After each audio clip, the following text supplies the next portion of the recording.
Dans le paisible village d'Amara, Esha vivait une vie difficile à 35 ans. Sans mari, sans enfants et sans perspective d'avenir meilleur, elle faisait face à une dure réalité. Esha s'est consacrée à prendre soin de sa mère malade, Léla, et de sa jeune sœur, Maya, après que la mort de leur père les ait laissés seuls. Chaque journée était jalonnée de travail acharné et de sacrifices, contrastant fortement avec la vie réussie de ses amis. Tandis qu'ils conduisaient de belles voitures et savouraient leur réussite, Esha restait dans l'ombre, ses rêves inassouvis. Pourtant, malgré les difficultés, Esha gardait un espoir d'un avenir meilleur. La maladie de sa mère et le manque d'opportunités à Amara l'empêchèrent de vivre, mais elle continua de rêver d'un nouveau départ pour elle et Maya. Cet espoir allait finalement entraîner un changement radical dans sa vie. Le quotidien d'Esha à Amara était rythmé par un travail acharné et des sacrifices constants. Tandis que ses camarades avaient connu des carrières réussies et des familles heureuses, Esha se retrouvait prisonnière d'un cercle vicieux de dépendance et de désespoir. Ses amis, désormais aisés, traversaient le village dans des voitures qu'elle ne pouvait pas se permettre. Ils remarquaient à peine sa présence, la négligeance souvent comme si elle était invisible. Ce contraste saisissant entre leur vie trépidante et ses propres difficultés lui rappelait constamment ses rêves inassouvis.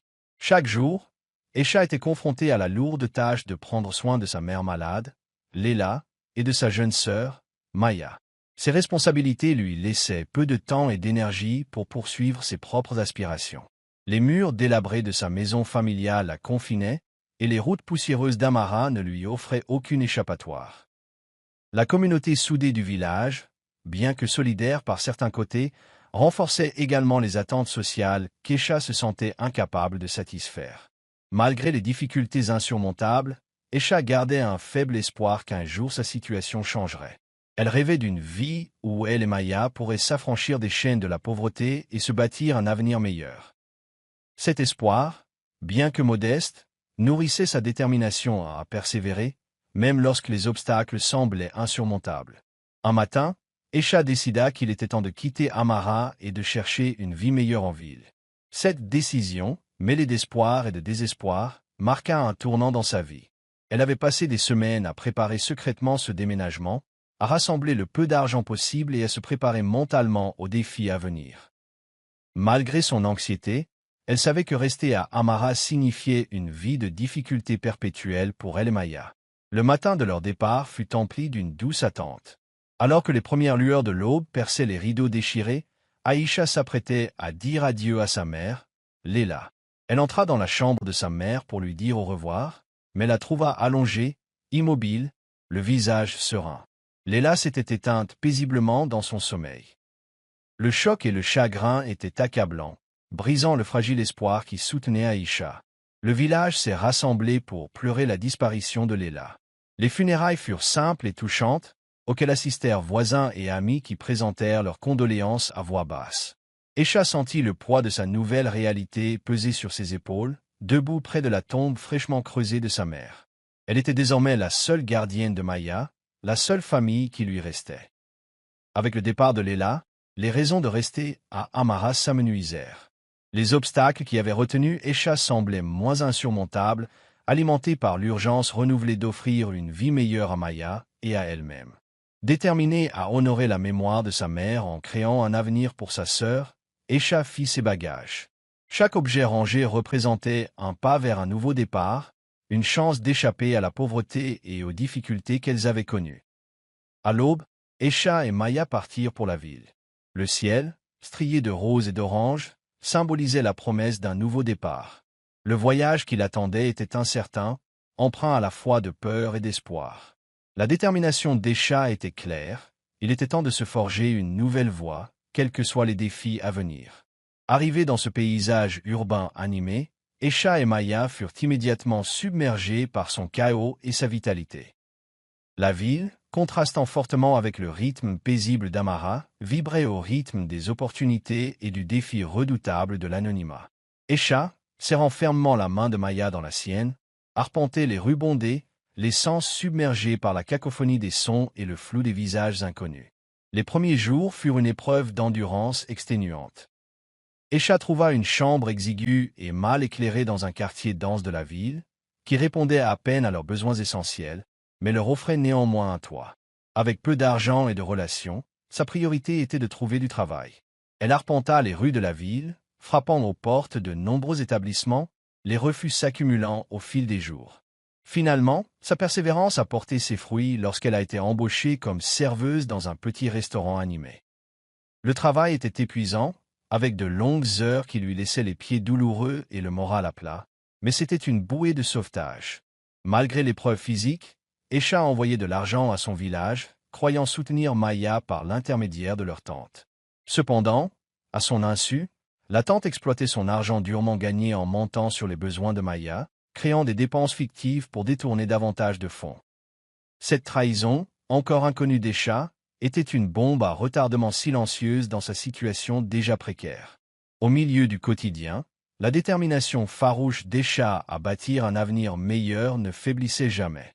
Chaque soir, après son service, elle s'asseyait près de la fenêtre de leur minuscule chambre, contemplant les lumières de la ville, réfléchissant aux prochaines étapes de son parcours scolaire et de l'éducation de Maya.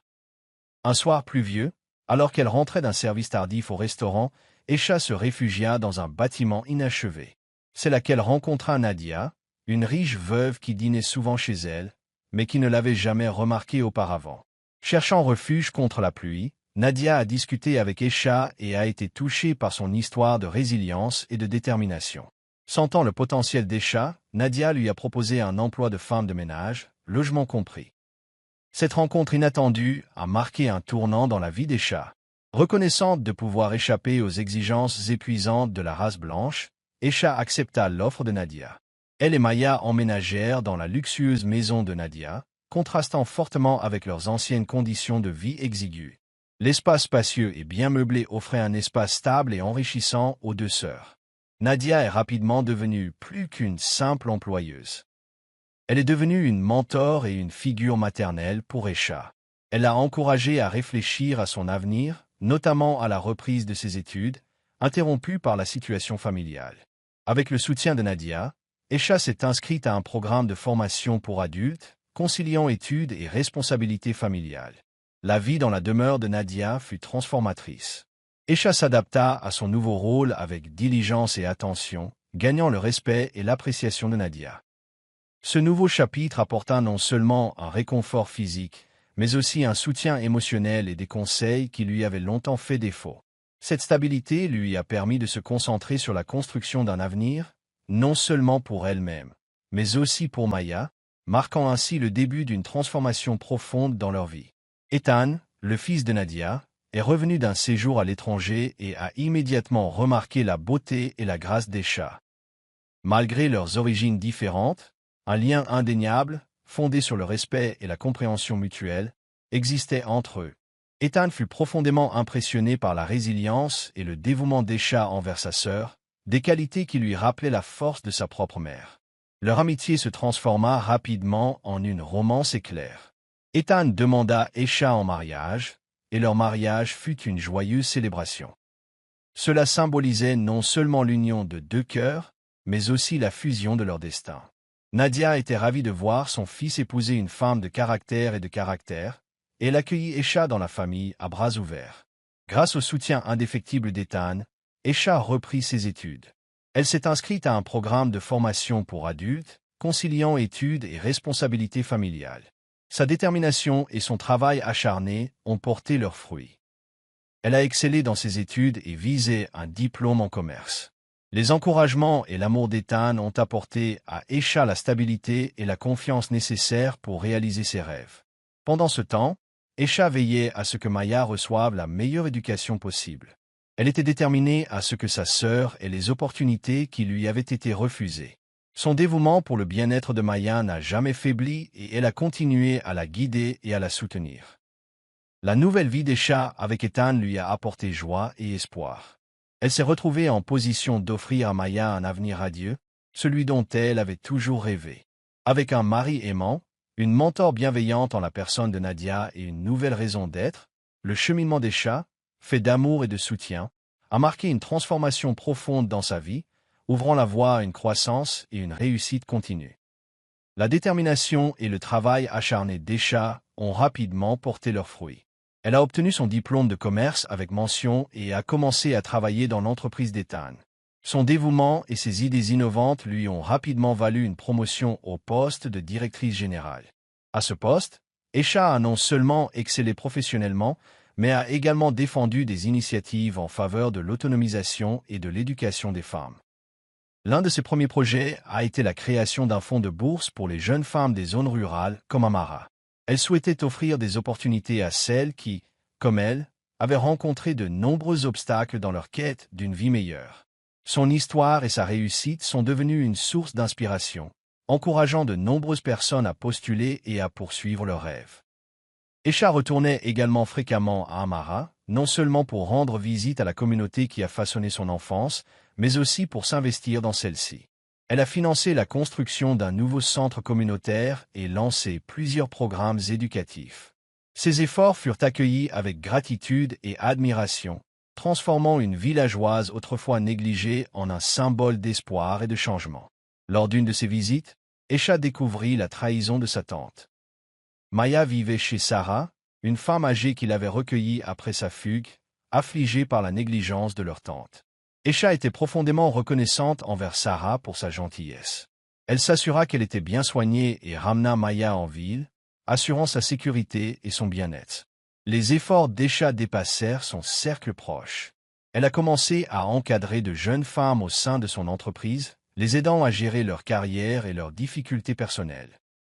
Son style de leadership, caractérisé par l'empathie et la résilience, est devenu un modèle. Sous la direction d'Esha, l'entreprise d'Ethan a prospéré, intégrant la responsabilité sociale à ses valeurs fondamentales. Fréquemment invitée à prendre la parole lors de forums internationaux, ses interventions ont eu un écho international. Malgré son succès, Esha est restée humble, encadrant de jeunes femmes et s'efforçant d'aider les autres. Son héritage de réussite personnelle et d'émancipation collective a fait d'elle une lueur d'espoir, inspirant des générations à poursuivre leurs rêves avec détermination et soutien. Merci d'avoir regardé cette vidéo. Si vous l'avez appréciée, n'oubliez pas de la liker et de vous abonner à notre chaîne pour découvrir d'autres contenus exceptionnels. Activez la cloche de notification pour ne rien manquer. Nous aimerions connaître votre avis. Laissez un commentaire ci-dessous et dites-nous ce que vous pensez ou ce que vous aimeriez voir prochainement.